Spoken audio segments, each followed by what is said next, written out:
दुनिया में दो तरह के लोग होते हैं। एक वो जो भूत प्रेत को सिर्फ फिल्मों तक ही सीमित मानते हैं, और दूसरे वो जिन्हें पता है कि अंधेरे में जब कोई पीछे से पुकारता है तो वो इंसान नहीं होता। आज की कहानी हमारे एक सब्सक्राइबर अमित की है, जो मेरठ से ताल्लुक रखते हैं। अमित बताते हैं कि 2018 में उनके घर में मरम्मत यानी रेनोवेशन का काम चल रहा था। पुराने जमाने का घर था तो उन्हें मिट्टी और पुरानी लकड़ी की जरूरत थी। उन्होंने एक लोकल ठेकेदार से संपर्क किया, जिसने सस्ते दाम में काफी पुरानी और मजबूत लकड़ी दिलवा दी।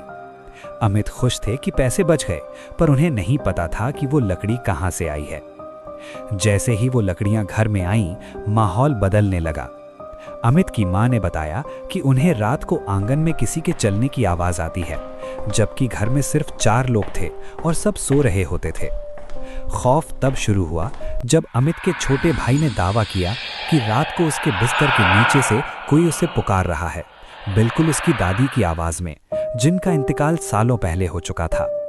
एक रात अमित देर से ऑफिस से लौटे। घर में सन्नाटा था। जैसे ही वो अपने कमरे की तरफ बढ़े, उन्हें महसूस हुआ कि गलियारे में कोई खड़ा है। उन्होंने लाइट जलाई, वहां कोई नहीं था, पर जैसे ही उन्होंने लाइट बंद की, उन्हें अपने कान के पास एक ठंडी सांस महसूस हुई और एक भारी आवाज ने कहा, "ये मेरा है, इसे वापस कर।" अगली सुबह अमित ने ठेकेदार को पकड़ा और पूछा कि ये लकड़ी कहां से लाए हो। ठेकेदार पहले तो हिचकिचाया, पर फिर उसने जो बताया वो सुनकर अमित के पैरों तले जमीन खिसक गई। वो लकड़ियां मेरठ के एक पुराने शमशान के पास बनी एक कोठरी की थीं, जो एक तांत्रिक का डेरा हुआ करती थी। वो तांत्रिक वहां भटकती आत्माओं को कैद करता था। अमित तुरंत एक पंडित जी को लेकर आए। पंडित जी ने घर में कदम रखते ही अपना सर पकड़ लिया। उन्होंने कहा, "तुमने सिर्फ लकड़ी नहीं, उन आत्माओं का घर अपने घर के अंदर बसा लिया है।"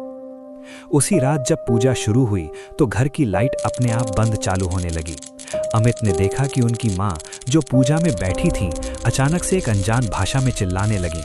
उनकी आंखें पूरी तरह सफेद हो चुकी थीं। बड़ी मुश्किल से उस रात शांति हुई। अमित ने वो सारी लकड़ियां निकालकर वापस उसी शमशान में जलवा दी। अमित कहते हैं कि आज भी वो घर मेरठ में है, पर उस मरम्मत के बाद उनका परिवार वहां कभी चैन से नहीं सो पाया। आज भी बारिश की रातों में उन दीवारों से रोने की आवाजें आती हैं, जैसे कोई अब भी वहां कैद हो। दोस्तों, सस्ता सौदा कभी कभी जिंदगी पर भारी पड़ जाता है। अगर आपके पास भी ऐसी कोई रियल कहानी है तो हमें नीचे दी गई ईमेल आईडी पर जरूर भेजें। अगली बार अंधेरे में कोई पुकारे तो देख लेना कि पुकारने वाला कौन है।